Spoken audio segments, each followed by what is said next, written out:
بسم اللہ الرحمن الرحیم۔ بسم اللہ الرحمن الرحیم۔ معزز طلبہ، اللہ تعالیٰ سے امید ہے کہ آپ سب خیر و عافیت سے ہوں گے۔ سبق نمبر 47، باب صفت الصلاۃ، یعنی اس باب کے اندر ہم نماز کا طریقہ پڑھیں گے۔ سب سے پہلے نماز کی شرائط کا بیان ہم نے پڑھا، کتاب الطہارت کے اندر کچھ شرائط کا بیان، پھر کتاب الصلاۃ میں کچھ شرائط کا بیان، اور اب ہم مقاصد کی طرف جا رہے ہیں۔ اور ابھی تک جو اسباق ہم نے پڑھے اس میں نماز کے لیے تیار ہونا تھا کہ نماز کے لیے کھڑے ہونے سے پہلے ہمیں کتنی چیزوں کی ضرورت ہوگی، وہ ہم نے سیکھی اور پڑھی۔ اور اب سے یعنی آگے جو سبق ہوں گے تو ان میں ہم جو مقصد تھا نماز اس کو سیکھیں گے کہ اب اس مقصد کو پانا کیسے ہے، اس کا حصول کیسے ممکن ہوگا اور اس کا طریقہ کیا ہوگا۔ تو اس سبق کے اندر انشاءاللہ باقاعدہ ہم تکبیر تحریمہ، یعنی نماز میں کھڑا ہوتے وقت نیت جب انسان کرتا ہے تو اسی کے ساتھ جب اللہ اکبر کہہ کر اپنے کندھوں سے اوپر اپنے کانوں کی لو تک ہاتھ اٹھاتا ہے تو ساتھ ہی اللہ اکبر کہتا ہے، اس کو تکبیر تحریمہ کہتے ہیں۔ تو اس تکبیر تحریمہ کے مسائل انشاءاللہ اس سبق میں بھی ہوں گے اور کچھ اگلے سبق میں بھی ہوں گے۔ باب صفت الصلاۃ، یہ باب نماز کی حیت کے بارے میں ہے۔ یہاں پہ صفت بمانا حیت اور حالت، یعنی نماز کس طرح پڑھی جائے گی، اس کے اندر کیا کیا ارکان ہوں گے، رکوع کیسے کرنا ہے، سجدہ کیسے کرنا ہے، قیام کیسے کرنا ہے، پھر ان تمام اراکین کے اندر پڑھنا کیا ہے۔ تو یہ ساری چیزیں نماز کی اجزاء ہیں، تو ان اجزاء کی یہ حیت بیان کی جائے گی، تو اس لیے صفت بمانا یہاں پہ حیت اور حالت کے ہے۔ فرائض الصلاۃ ستۃ، نماز کے فرائض 6 ہیں۔ فرائض فریضتن کی جمع ہے، تو جب یہ جمع یعنی اس طرح کی اگر ہو مضاف مضاف الیہ، تو جب جمع اس کا واحد وہ فریضتن ہے تو واحد جو ہے وہ چونکہ مؤنث ہے تو ستن تمیز آنی چاہیے مذکر، لیکن یہاں پہ ستتن آیا ہے تو فرائض کو فروض کے معنی میں ہم لیں گے، اور فروض فرض کی جمع ہے، اور فرض چونکہ مذکر ہے اس لیے تمیز یہاں پہ مؤنث لائی۔ بہرحال نماز کے فرائض 6 ہیں۔ یہاں پہ فرائض کہا، ارکان نہیں کہا۔ شرائط نماز جو 7 تھے وہ گزر چکے، باقی 13 فرائض میں سے 6 وہ نماز کے اندر کے فرائض کہلاتے ہیں، اور ان کو ارکان نماز بھی کہا جاتا ہے۔ ان کو ارکان کہنا چاہیے، فرائض کیوں کہا؟ تو چونکہ فرائض کا اطلاق ان تمام پر ہوگا جبکہ اس میں سے جو 6 میں سے آخری ہوگا تشہد کی مقدار بیٹھنا، وہ چونکہ مستقل رکن نہیں ہے، تو فرض تو ہے وہ لیکن وہ مستقل رکن نہیں ہے، اسی وجہ سے وہ ہر رکعت کے اندر نہیں ہے بلکہ آخری رکعت کے اندر ہے، تو اس لیے اس کے اوپر بھی اطلاق ہو جائے گا، تو اس لیے فرائض کا لفظ استعمال کیا۔ التحریمہ، سب سے پہلا فرض ہے تحریمہ۔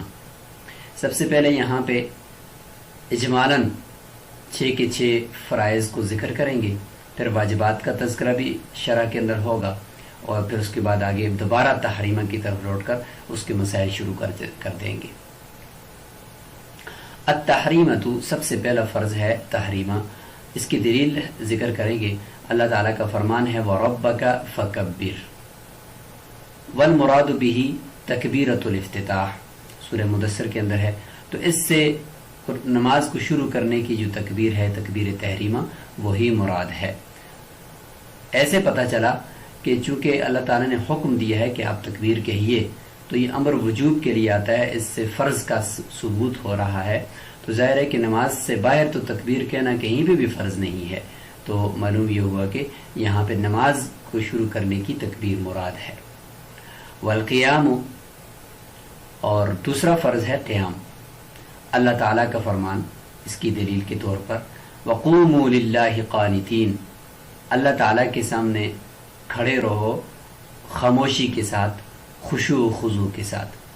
تو یہاں پہ قوموا حکم دیا گیا ہے، تو اس سے فرضیت ثابت ہوتی ہے۔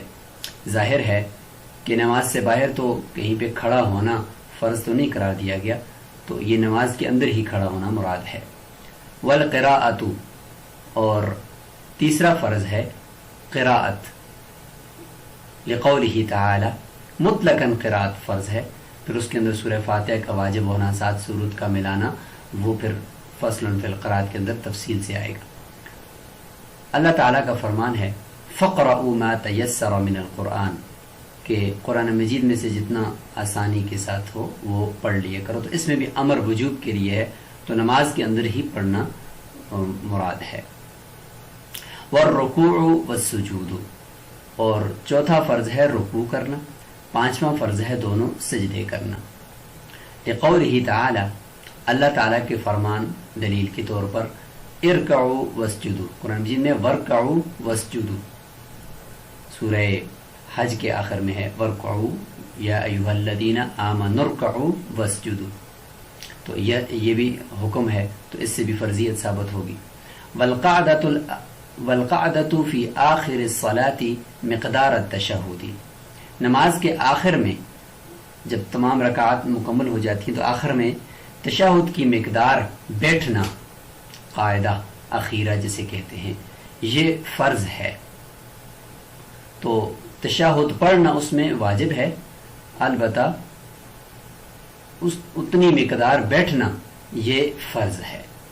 لقولہ علیہ السلام، آپ صلی اللہ علیہ وسلم کا فرمان ہے، لابن مسعود رضی اللہ تعالیٰ عنہ، عبداللہ بن مسعود رضی اللہ تعالیٰ عنہ کو آپ صلی اللہ علیہ وسلم نے نماز سکھا رہے تھے، تو فرمایا جب ان کو تشہد سکھا رہے تھے، حین علمہ التشہد، اذا قلت ھذا او فعلت ھذا فقد تمت صلاتک، جب آپ اس طرح پڑھ لیں، یعنی تشہد سکھائی اور فرمایا کہ جب آپ اس طرح پڑھ لیں، او فعلت ھذا، یا اس طریقے سے کر لیں، یعنی بیٹھ کر بتایا کہ اس طریقے سے بیٹھ جائیں اگر آپ، تو آپ کی نماز مکمل ہو گئی۔ علق التمام بالفعل، نماز کے مکمل ہونے کو معلق کیا ہے فعل کے ساتھ، یعنی دونوں صورتوں میں فعل کے ساتھ معلق کیا ہے۔ فعلت ھذا، کہ اگر آپ اس طریقے سے بیٹھ جائیں، قلت ھذا، کہ جب آپ اس طریقے سے پڑھیں، تو ظاہر ہے کہ تشہد بھی بیٹھ کر ہی پڑھی جاتی ہے، تو اس میں بھی کوئی ہے کہ بیٹھنے کو کے ساتھ معلق کر دیا دونوں صورتوں میں، لہذا دونوں صورتوں میں فعل کے ساتھ معلق کیا ہے، تو لہذا وہ فعل یعنی بیٹھنا یہ فرض ہے، قرأ او لم یقرأ، اگرچہ وہ اس میں تشہد پڑھے یا نہ پڑھے، فرض البتہ مکمل ہو جائے گا۔ وہ پھر الگ بات ہے کہ تشہد نہ پڑھنے کی وجہ سے سجدہ سہو لازم ہوگا۔ قال وما سوا ذلك فهو سنۃ، آگے چلنے سے پہلے تشہد کی مقدار بیٹھنے کی جو دلیل ہے وہ یہاں پہ ہی ذکر کر دیتے ہیں کہ رسول اللہ صلی اللہ علیہ وسلم نے حضرت عبداللہ بن مسعود رضی اللہ تعالیٰ عنہ کا ہاتھ پکڑا اور ان کو یہ سکھایا تشہد، اس کے بعد پھر فرمایا اذا قلت ھذا، یہ ایک روایت ہے جس میں یہ الفاظ ہیں، او اذا قلت ھذا او قضیت ھذا فقد قضیت صلاتک، ان شئت ان تقوم فقم وان شئت ان تقعد فقعد، ابو داؤد شریف کی روایت ہے۔ ایک اشکال یہاں پہ ہوتا ہے کہ تمام فرائض کے لیے تو قرآن مجید کی آیت ذکر کی گئی اور سمجھ میں آ گیا کہ فرض وہی ہوتا ہے جو دلیل قطعی سے ثابت ہو، اور قرآن مجید تو دلیل قطعی ہے اس سے ثابت ہو گئے، لیکن قاعدہ اخیرہ کا جو فرض ہے وہ تو قرآن مجید سے ثابت نہیں ہے، وہ تو خبر واحد سے ثابت کر دیا۔ تو اس کا جواب یہ ہے کہ قرآن مجید کی آیت اقیم الصلاۃ یہ مجمل ہے، تو مجمل کے ساتھ جب بیان لاحق ہو جاتا ہے تو اس سے فرضیت ثابت ہو جاتی ہے، تو خبر واحد اس مجمل کا بیان ہے۔ قال وما سوا ذلك فهو سنۃ، ان فرائض کے علاوہ نماز کے اندر جو کچھ بھی ارکان ہیں اور نماز کے اندر جو کچھ بھی امور ہیں وہ سنت ہیں۔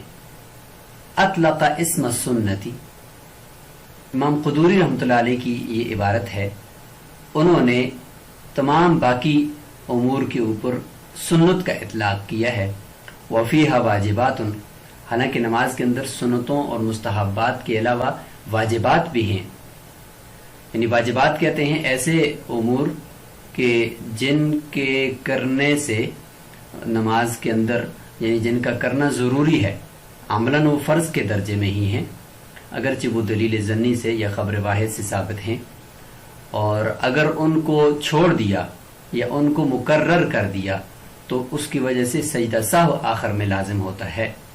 سجدہ سہو اگر نہیں کیا تو نماز پھر واجب الاعادہ ہوتی ہے. تو یہ واجبات بھی اس طرح کے ہیں. اور سنتیں بھی ہوتی ہیں. سنت کہتے ہیں کہ آپ صلی اللہ علیہ وسلم نے نماز کے اندر اس کام کو کیا ہو اور بغیر عذر کے کبھی ترک نہ کیا ہو، اس کو سنت کہتے ہیں. اور آداب وہ ہیں کہ جن کو آپ صلی اللہ علیہ وسلم نے کبھی کبھی انجام دیا ہو. تو واجبات بھی ہیں نماز میں. تو پھر سنت کیوں کہا؟ تو صاحب ہدایہ اسی کے آخر میں جواب بھی دیں گے. یعنی کہ سنت اس لیے اطلاق کر دیا تمام فرائض کے علاوہ باقی امور پر کہ چونکہ واجبات بھی جو ہیں وہ بھی تو سنت ہی سے ثابت ہے نا. تو اس لیے سنت ان کہہ دیا کہ اس کے بعد جتنے بھی امور ہیں، یعنی ان امور کے علاوہ وہ سارے سنت سے ثابت ہیں. چیز جائے کہ اس میں واجبات بھی ہیں، سنن بھی ہیں، مستحبات بھی ہیں. واجبات کچھ گنوائے جا رہے ہیں، تقریباً 9 تک تو یہاں گنوائیں گے، اور کچھ اور بھی ہیں. تو چونکہ حصر مقصود تو نہیں ہے، صاحب ہدایہ مثال دے رہے ہیں، تو اس لیے کچھ 4 جو ہیں وہ ہم الگ سے ذکر کر دیں گے. سب سے پہلے ہے جی سورہ فاتحہ کا پڑھنا، یہ واجب ہے. وضم السورۃ الیہا، اور سورت کا ساتھ ملانا یہ بھی واجب ہے.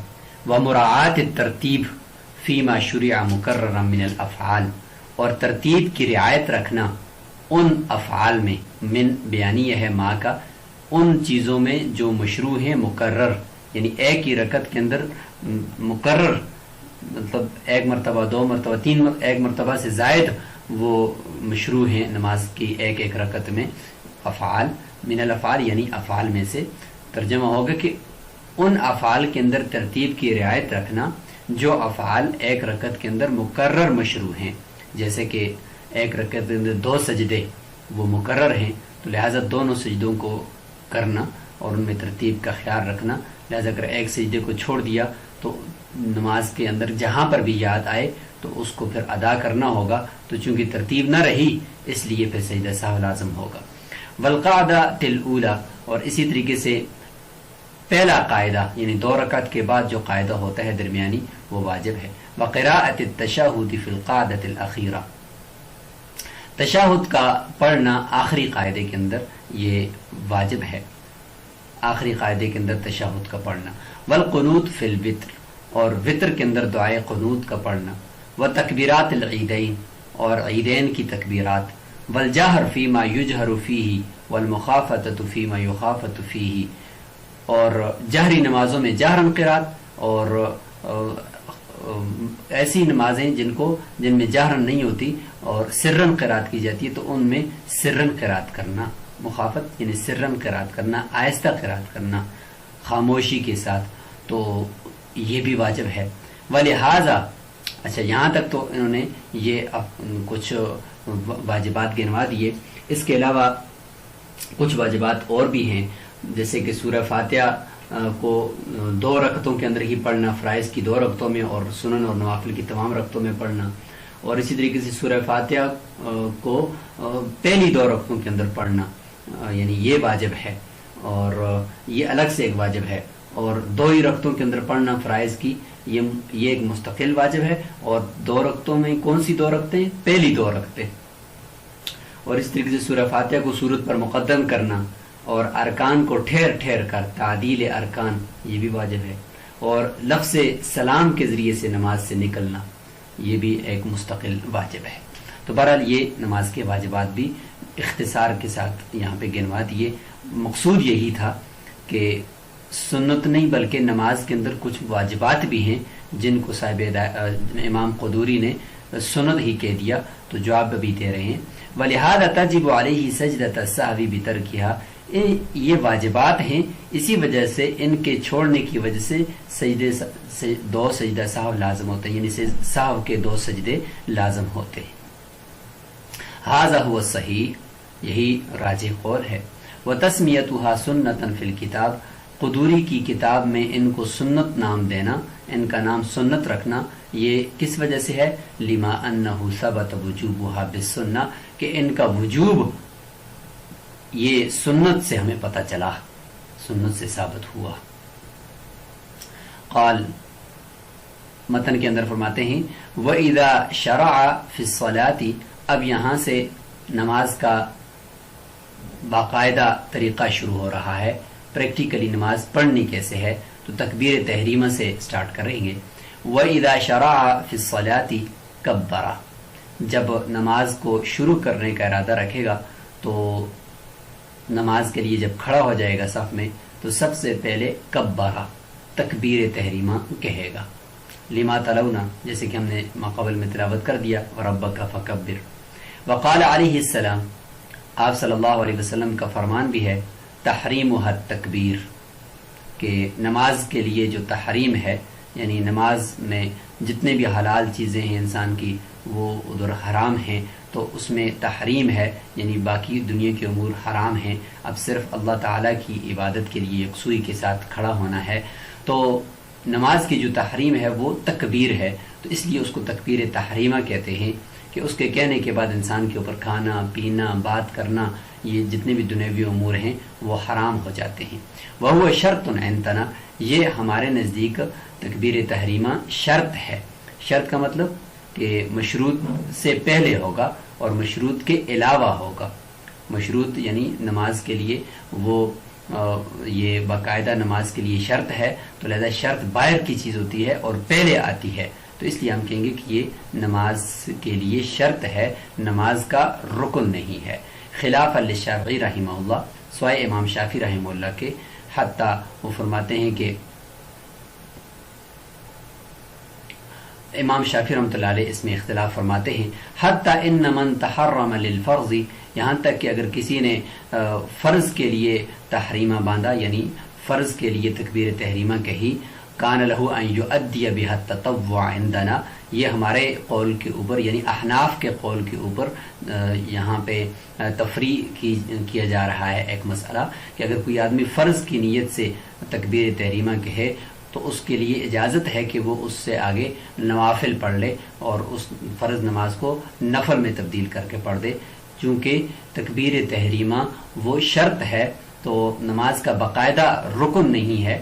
رکن کہتے ہیں کہ جس کی جو نماز کے اندر جو نماز کے باقاعدہ اعضاء اور ارکان ہیں، یعنی ان کے اوپر ہی نماز ساری کی ساری وہ کھڑی ہے اور نماز کا پورا ڈھانچہ ہے، جیسے رکوع، سجدہ، قیام اور تشہد کی مقدار بیٹھنا، تو اس طریقے سے تکبیر تحریمہ نہیں ہے، ہمارے نزدیک وہ ایک شرط ہے۔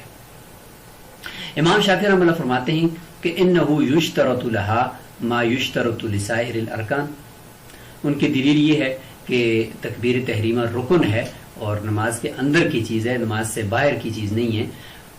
ان کی دلیل یہ ہے کہ اس تکبیر تحریمہ کے لیے بھی وہی چیزیں شرط ہیں جو باقی سب ارکان کے لیے ہیں، جیسے کہ وضو اور اسی طریقے سے سطر کا چھپانا، قبلہ رخ ہونا، یہ رکوع، قیام، سجدہ، تشہد کی مقدار بیٹھنا، ان سارے ارکان کے لیے جس طریقے سے یہ ساری چیزیں شرط ہیں، تو اس طریقے سے تکبیر تحریمہ کے لیے بھی وضو، قبلہ رخ ہونا اور سطر کا چھپانا، نماز کا وقت ہونا، یہ ساری چیزیں جس طریقے سے باقی ارکان کے لیے شرط ہیں تکبیر تحریمہ کے لیے بھی شرط ہیں۔ جب یہ چیزیں سب کے لیے شرط ہیں تو وہذا آیت الرکنیہ، یہی تو تکبیر تحریمہ کے نماز کا رکن ہونے کی علامت ہے۔ یہ امام شافعی رحمۃ اللہ علیہ کی دلیل۔ ولنا، احناف دلیل دیتے ہیں کہ انہ عطف الصلاۃ علیہ فی قولہ تعالی، یا انہ عطف الصلاۃ علیہ، یا انہ عطف الصلاۃ علیہ فی قولہ تعالی، کہ اللہ تعالیٰ کے اس قول میں یعنی وذکر اسم ربہ فصلی، اس کے اندر یہاں پر تکبیر تحریمہ کو کے اوپر نماز کا عطف کیا گیا ہے، یہاں پہ دیکھیں ذکر اسم ربہ، اور اپنے رب کا نام لیا، ذکر کیا، اس سے مراد تکبیر تحریمہ ہے، فصلی، اور پھر نماز پڑھی. تو اس سے پتہ چلا کہ تکبیر تحریمہ کوئی الگ چیز ہے، اسی لیے تو صلی کا یعنی نماز کا عطف ہوا تکبیر تحریمہ پر، اور عطف مغایرت کا تقاضا کرتا ہے. اور فا جنمان میں تعقبیہ ہے کہ پہلے تکبیر تحریمہ کہی اور فا کا مطلب اس کے بعد پھر نماز پڑھی. تو اگر یہ نماز کے اندر کی چیز ہوتی تو پھر یہ عطف نہ ہوتا، پھر ذکر اسمہ کہنے کی بھی ضرورت نہ ہوتی. تو اس سے مغایرت کا پتہ چلتا ہے، ومقتضاہ المغایرہ. تو اس کا تقاضا یہ ہے، عطف کا تقاضا یہ ہے کہ تکبیر تحریمہ وہ الگ شرط ہے، شرط کے درجے میں ہے، اور اس کے بعد باقی جو نماز ہے وہ اس کے ارکان ہیں. تو یہ احناف کی دلیل ہے. احناف تائید کے طور پر ایک دلیل یہ بھی دیتے ہیں وَلِهَذَا لَا يَتَكَرَّرُ كَتَكَرُّرِ الْأَرْكَانِ. یہی وجہ ہے کہ تکبیر تحریمہ مکرر نہیں ہے، 2 مرتبہ 3 مرتبہ نہیں ہے، ایک ہی مرتبہ ہے. جس طریقے سے باقی ارکان مقرر ہیں اس طریقے سے تکبیر تحریمہ مقرر نہیں ہے. دیکھیں رکوع ہر رکعت کے اندر ہو رہا ہوتا ہے، اور سجدہ دیکھیں ایک ایک رکعت میں 2 پھر ہر رکعت کے اندر بھی ہے. تو جس طریقے سے باقی ارکان مقرر ہیں تو اگر یہ رکن ہوتا تو یہ بھی مقرر ہوتا. یہ احناف کی ایک تائیدی دلیل ہے. وَمُرَعَاتُ الشَّرَائِطِ لِمَا يَتَّصِلُ بِهِ مِنَ الْقِيَامِ. یہ امام شافعی رحمہ اللہ کو جواب دیا جا رہا ہے. انہوں نے فرمایا کہ جو باقی ارکان کے لیے شرط ہے وہی تکبیر تحریمہ کے لیے بھی شرط ہے، وضو، سطر کا چھپانا، قبلہ رخ ہونا، تو یہی رکنیت کی علامت ہے. تو اس کا جواب دیا جا رہا ہے کہ تکبیر تحریمہ کے لیے جو ہم شرائط کی رعایت رکھتے ہیں وہ لما یتصل، یہ اس وجہ سے رکھتے ہیں، اس چیز کی وجہ سے رکھتے ہیں جو تکبیر تحریمہ کے ساتھ ملی ہوئی ہے. وہ کیا ہے؟ من القیام، یعنی قیام. چونکہ قیام نماز کا ایک رکن ہے تو اس رکن کو فوراً تکبیر تحریمہ کے فوراً بعد وہ رکن شروع ہو جانا ہے، تو درمیان میں کہیں فصل نہ آ جائے، اس لیے تکبیر تحریمہ کے لیے بھی وہی شرائط ہیں جو قیام کے لیے ہیں. تو اصل تو وہ قیام کے لیے ہیں، لہذا تکبیر تحریمہ کے لیے ہونے کی وجہ یہ بنی کہ چونکہ تکبیر تحریمہ قیام کے ساتھ متصل ہے تو لہذا جو قیام کے لیے شرائط ہیں وہ تکبیر تحریمہ کے لیے بھی ہیں. تو یہ احناف کا اور امام شافعی رحمۃ اللہ علیہ کا اختلاف یہاں پر مکمل ہو گیا. تکبیر تحریمہ سے متعلق کی یہ شرط ہے یا رکن ہے.